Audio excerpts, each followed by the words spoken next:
Olá, está começando mais um programa Fala Cidadão, diretamente aqui dos estúdios da Rede QDM de televisão para todo o Brasil. E olha, você quer sugerir pautas, dar sugestões no programa, críticas construtivas, a gente gosta. E também, se quiser elogiar, também a gente aceita. Aqui no Instagram da Rede QDM de televisão, que está aparecendo no seu vídeo, você pode sugerir pautas aqui para os nossos programas e até sugerir temas, alguns polêmicos, que a gente pode estar abordando aqui com a sua participação. Porque o nome já diz, Fala Cidadão, tem a sua participação aí do outro lado. Já agradecendo a sua audiência, você de todo o Brasil que estiver nos assistindo. E outra coisa, aproveitando que nós estamos falando de participação, pergunta que não quer calar. Eu vejo pessoas reclamando na rua que está sem dinheiro, as coisas estão caras, os preços estão subindo. Aí vem aquela dúvida, dá para você se divertir nos dias de hoje sem dinheiro? A nossa equipe foi para as ruas perguntar para o cidadão aí na rua o que ele anda fazendo para se divertir mesmo com a situação bem apertada.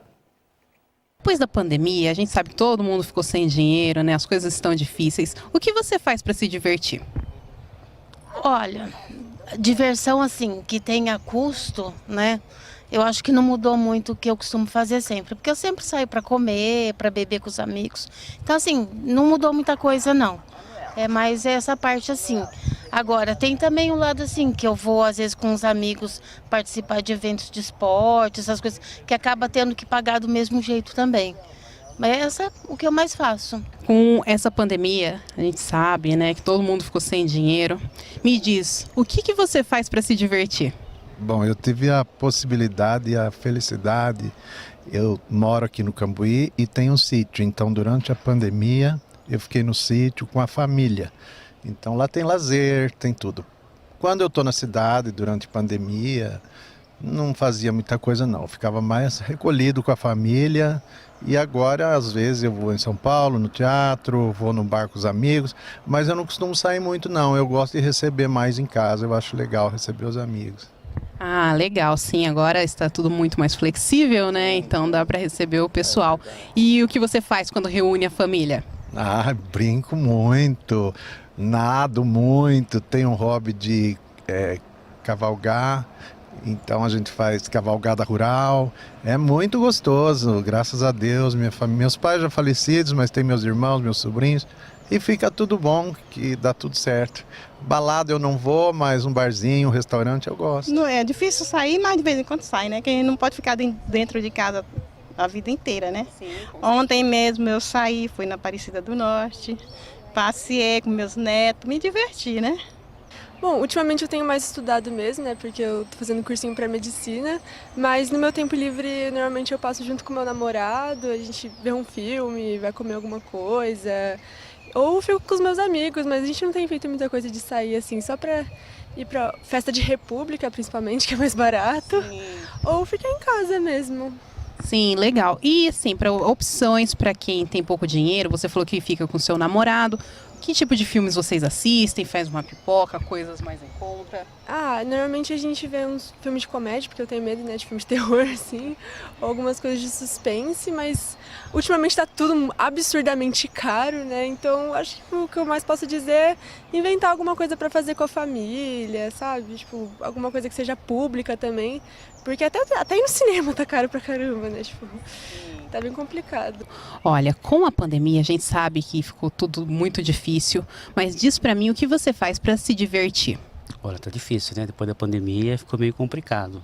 A gente caminha, um futebolzinho fim de semana, passeia com a família, tenta dar uma viajadinha agora um pouco, mas tá complicado. Depois da pandemia ficou ruim para todo mundo, né? Devagarzinho estamos retornando à vida normal. Sim, agora com a flexibilização ainda dá pra fazer algumas coisas, né? Como você falou, um futebol, uma caminhada. Sim, uma caminhadinha é sempre bom, né? Dar uma relaxada, futebolzinho com os amigos, né? Tomar uma cervejinha. E reúne o pessoal. Com certeza. Como 2 anos aí, né? Meio afastado, né? Com medo de sair pra rua, agora tá mais tranquilo. E você aí de casa, comente ali no nosso Instagram, que está aparecendo no seu vídeo aí, o que é que você anda fazendo para se divertir aí, mesmo sem dinheiro.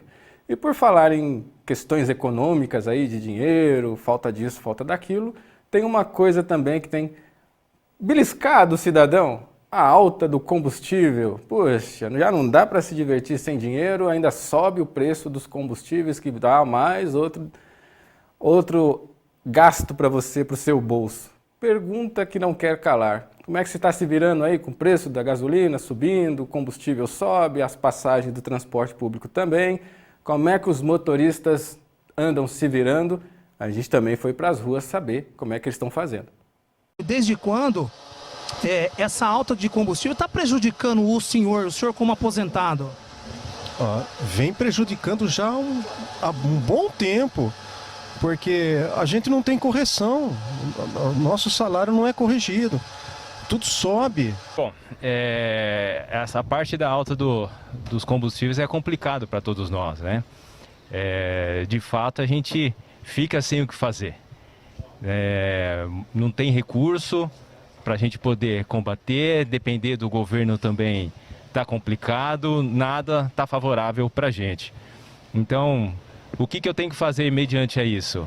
Eu alterno os carros, agora, apesar que eu trabalho com o carro da empresa, mas quando eu saio com o meu pessoal, eu não saio mais diariamente. Eu alternado, vou passear com o carro em dias alternados, vou realmente agora a pé, algumas coisas eu faço a pé e até de ônibus, né?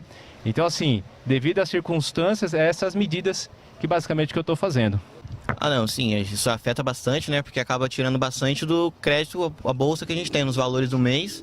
E a gente tenta se virar do jeito que dá. Aplicativo, tudo bem que agora deu um aumento também nos valores. A gente tenta se virar com o que dá. Usar mais transportes alternativos, tentar usar o menos possível isso aqui. Como acaba sendo um pouco longe, acaba sendo mais difícil, mas a gente tenta se virar, se cuidar do jeito que dá e, assim, torcer para que isso abaixe logo, porque tá realmente pesando bastante no nosso bolso, esses valores. O Brasil é autossustentável em tudo. Petróleo também. E esse mesmo aumenta, né? Tem como. É corrupção, não adianta. No estado de São Paulo tem ICMS, em outro estado tem outro valor. Cada estado aumenta a cota que quiser. E aqui é um dos mais altos que tem. Você viu aí que a coisa não está muito fácil não para o motorista, e principalmente aqueles de transporte por aplicativo. Olha, hoje nós vamos falar uma coisa muito especial, que é a participação do Brasil na Segunda Guerra Mundial. A gente sempre costuma dizer que quem não conhece o seu passado não pode escrever o seu futuro. E a gente precisa também conhecer um pouco da nossa história. Então a gente convidou pessoas que pudessem nos mostrar como é que foi essa trajetória. E a gente tem um convidado especial lá, que está com o meu amigo Alessandro Paranhos, que está lá ao vivo com a gente ali, com um convidado mais que especial, não é isso, Ale? E aí, Rodrigo, tudo bem? Como é que você está também? Tudo certinho? Tudo tranquilo aí. Eu vejo que você está em boa companhia aí. Vamos saber boas coisas da nossa história, né? Olha, eu vou te falar. Eu acabei de jogar toda a minha escola fora, Rodrigo, porque em 15 minutos de conversa foram mais de 13 anos de conhecimento. Cara. Rapaz, eu vou te falar. Eu estou aqui com um grande historiador, né?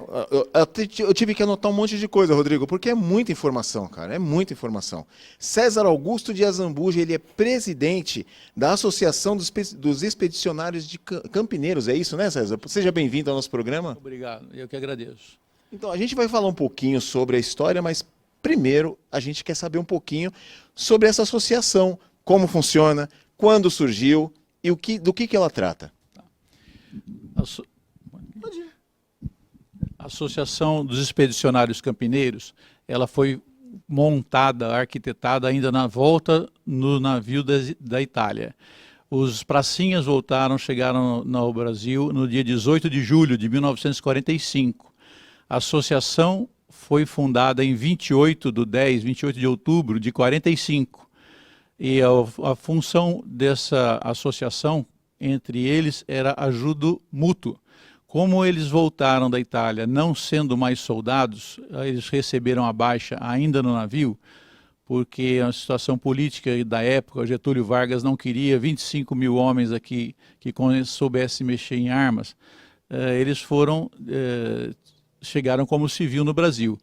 E montando a associação, a finalidade, a função da associação era que um eletricista chamasse outro, um era pedreiro ajudasse outro, e fosse formado um ciclo de apoio entre eles. Essa foi a função da associação. Tivemos inclusive médicos, obstetra, que teve na guerra, voltou, muitas pessoas em Campinas nasceram nas mãos desse Dr. Alfio, que é uma pessoa conhecida na cidade, e graciosamente ele é um colaborador também da associação. Atualmente, evidentemente, nós não temos mais nenhum vivo, mas os filhos dele ainda participam da associação. E a associação recebeu um terreno do antigo DR e construiu a sua sede própria em 1962. Construíram eles de pedreiro e eles montaram a nossa sede. Deixa eu te fazer algumas perguntas aqui. Agora, vamos lá. Agora a gente vai falar sobre história, né? Porque, aliás, vamos falar um pouquinho mais sobre a associação antes disso. Você estava me contando nos bastidores hoje que vai existir um museu, é isso?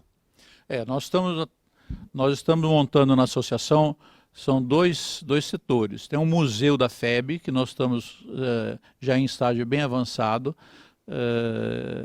Queremos ver se mais até o final do ano, provavelmente no início do ano que vem, esse museu estará aberto ao público. E temos também uma biblioteca, muito importante. Temos um convênio com a SpaceX, que tem nos enviado uma bibliotecária do Exército, onde os nossos livros estão sendo arquivados no registro do Exército. São livros muito raros, livros de 1945, 48, são livros que merecem um cuidado especial. Você tem uma ideia de quantos livros estarão nessa biblioteca? Olha, eu diria para você que hoje nós temos uma faixa de uns 800 a 900 livros históricos. Nossa, é muita coisa. De onde vocês pegaram todos esses livros todos? Quem forneceu tudo isso? É o quê? Pessoal que vem famílias, é isso? Quando na década de 45, já foi fundada a chamada Biblioteca do Exército. E a Biblioteca do Exército editava esses livros contando a história, inclusive, dos pracinhas. E esse pessoal que veio, e os pracinhas que vieram, iam adquirindo esses livros. E essa grande maioria que nós temos, foram os familiares que nos doaram esses livros. Então, agora vamos começar a falar de história, né? Porque quando a gente fala dos pracinhas, as pracinhas da Itália, né? Mas quantas pessoas, quantos soldados mandamos, o Brasil mandou, e também não saíram só do Rio de Janeiro, né? Não. O Brasil mandou três regimentos, chamado RI, nós chamamos. Primeiro RI foi do Rio de Janeiro. O 6º RI foi aqui de São Paulo, com treinamento em Caçapava. E o 11º RI foi da região de Barbacena e Ouro Preto, aquela região de Minas Gerais. Tá? Então foram os três regimentos que foram para a Itália. César, dentro desse regimento, a gente sabe que tiveram muitas pessoas, candidatos aí, inclusive, e quantos soldados, né? Quantos soldados foram mandados para a Itália? Porque a gente fala muito dos pracinhas, né? E a gente nunca faz determinados tipos de perguntas e determinados tipos de respostas não são colocadas, né? Para o povo saber. Então, eu queria saber quantos soldados foram mandados para lá. Tá. Campinas, no estado de São Paulo, foi um dos que mais enviou. Foram 328 soldados só saídos de Campinas. Só de Campinas. Só de Campinas. Ao todo, para a Itália, foram 25.400 soldados, isso do Exército. Foram 350 soldados da Aeronáutica, onde 42 eram pilotos, e um dado que pouca gente divulga é que as mulheres tiveram como voluntárias, foram voluntárias 67 enfermeiras, foram voluntárias na Segunda Guerra. Olha, tá vendo? 67 enfermeiras, 67 mulheres foram para a guerra. E a gente não fala sobre essas mulheres, tá vendo? Já eram guerreiras já desde 1943, quando foi montada a FEB, né? Exatamente. Agora vamos falar sobre a FEB. Antes disso, desculpa, eu tinha uma outra pergunta que seria, quantos desses soldados não voltaram?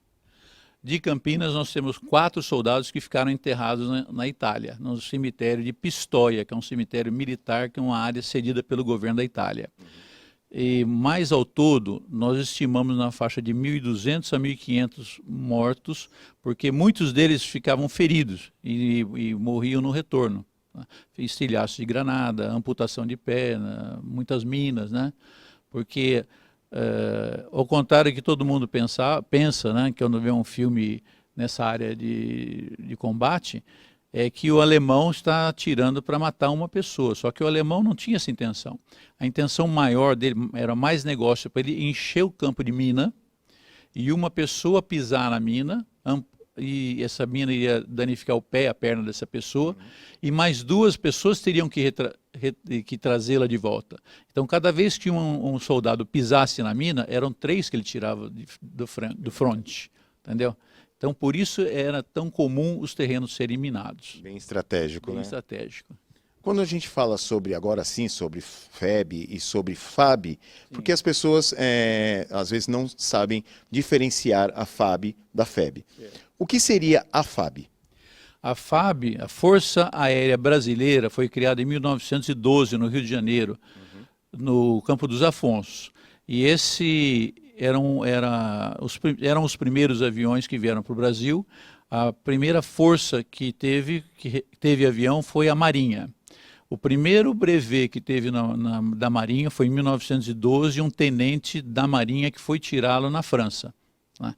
Então esse foi o primeiro avião de fim militar conhecido no Brasil, né?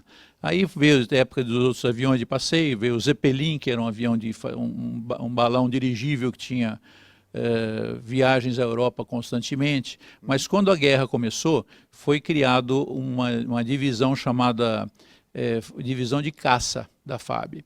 A FAB foi montada oficialmente para a Segunda Guerra em 1942. Né? Desses 350 homens, esses 42 eram pilotos, né?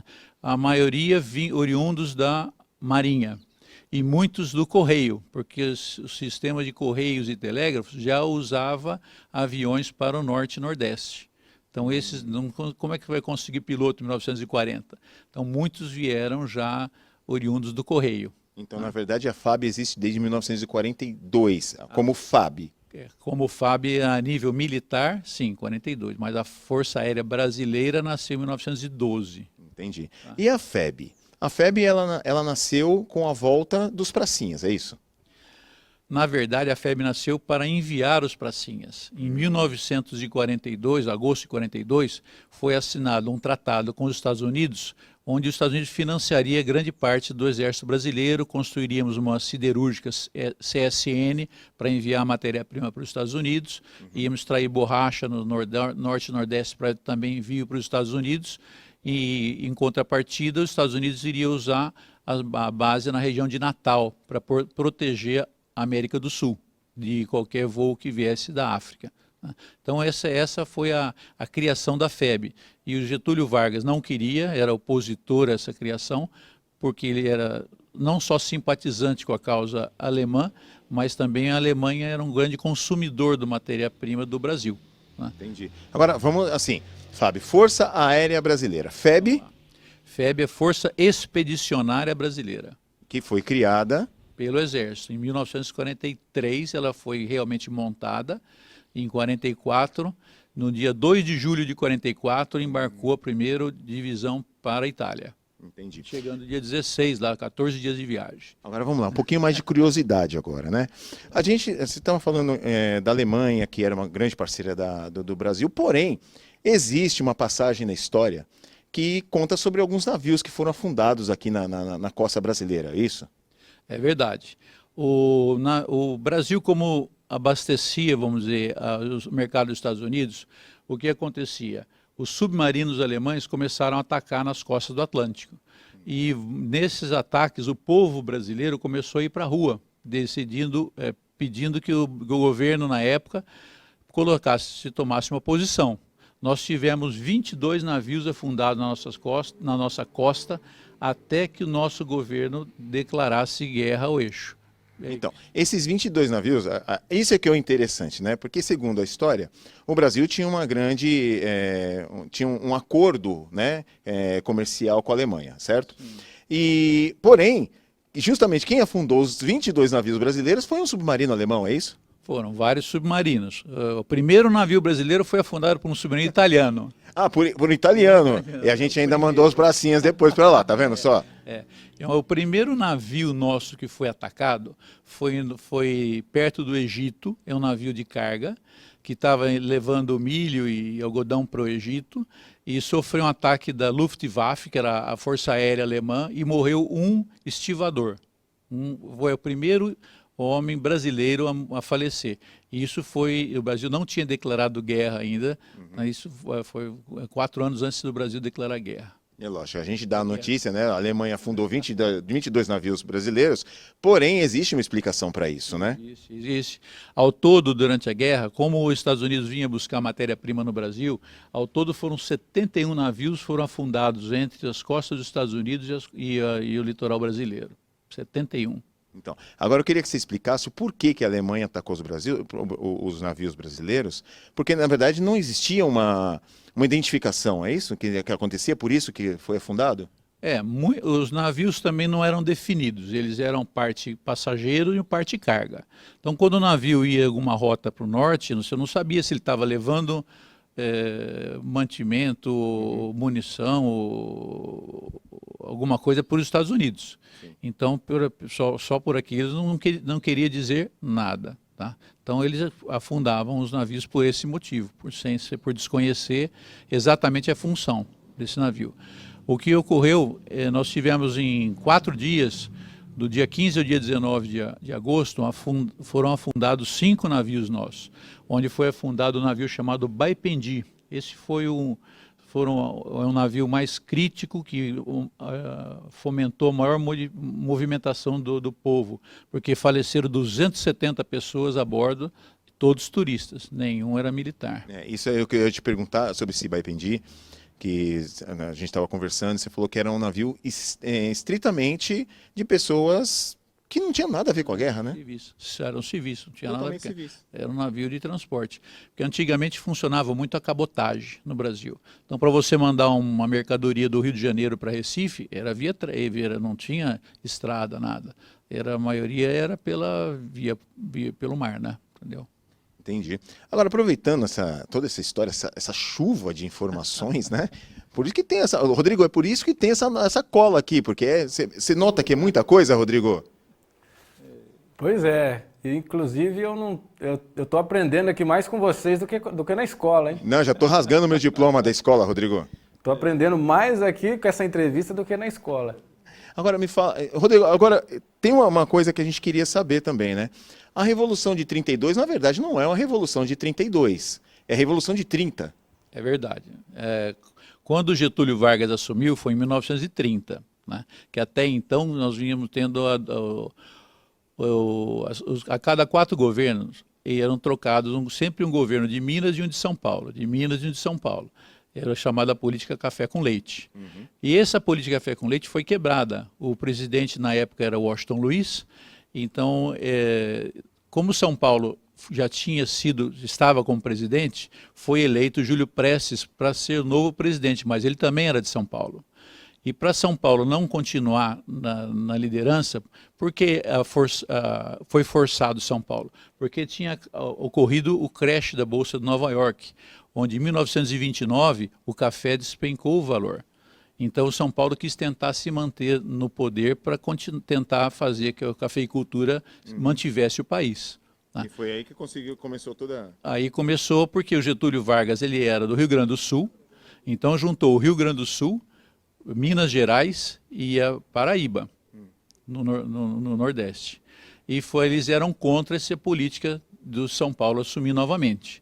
Tanto é que no dia 26, não me lembro agora se é fevereiro ou março, foi assassinado o João Pessoa, que ele era como se fosse o governador da região de Paraíba. Né? E João Pessoa foi assassinado e ficou aquela discussão no ar. Quem assassinou João Pessoa? Foi o pessoal do Washington Luiz ou foi o pessoal do Getúlio Vargas? Até hoje não se tem uma decisão clara nessa função. Mas isso ajudou muito o Getúlio Vargas no poder. Ele continuou perpetuando e tentando afastar o São Paulo e vindo a fechar o Congresso e uma série de ações que ele tomou na sequência. Realmente a guerra nunca é boa, né? Realmente é uma situação, mas como existem os historiadores e estão aqui para contar e esclarecer muita coisa, né, César? É verdade. Voltando a falar do MMDC, O MMDC, é que verdade. é o de 32, o que aconteceu? Todo mundo fala Revolução de 32. Na verdade, ela ocorreu em 30. Em 1932, no dia 9 de julho, houve uma movimentação na frente da Assembleia de São Paulo, onde foram mortos 4 estudantes. Tá? O Manuel Miragaia Drauzio Camargo, MMDC. E esses 4 estudantes ficaram sendo a bandeira que o Estado tinha tirado neles. Então aí ficou o dia 9 de julho conhecido como o dia da Revolução de 32. Foi 9 de julho de 32 que eles foram mortos, tá, no centro de São Paulo. Bem legal. Eu acho que se a gente parasse aqui, a gente ia ficar o dia inteiro, o programa inteiro, e aí você não aparecia mais na tela, Rodrigo. A verdade é essa, mas nosso tempo é curto. Então eu vou fazer o seguinte, Rodrigo, eu vou parar agora essa parte da história, porque daqui a pouco a gente vai voltar com alguns itens da guerra, né, da Segunda Guerra, que vai ser apresentado aqui pra gente. Tudo bem, Rodrigo? Tudo bem, até porque vamos dar um tempinho para tomar uma água aí, do tanto que vocês estão falando aí de história, né? Tem que tomar uma aguinha também para refrescar e depois a gente volta com todo o gás, né? Então é isso aí, daqui a pouco a gente está de volta então. Maravilha, você não perde nada, daqui a pouquinho, depois do intervalo comercial, você vai ver utensílios que o César trouxe aí sobre a Segunda Guerra, você vai ver mais detalhes bacanas, porque aqui o Fala Cidadão também é história, é cultura e você participa de tudo isso. A gente já volta, é um instante só.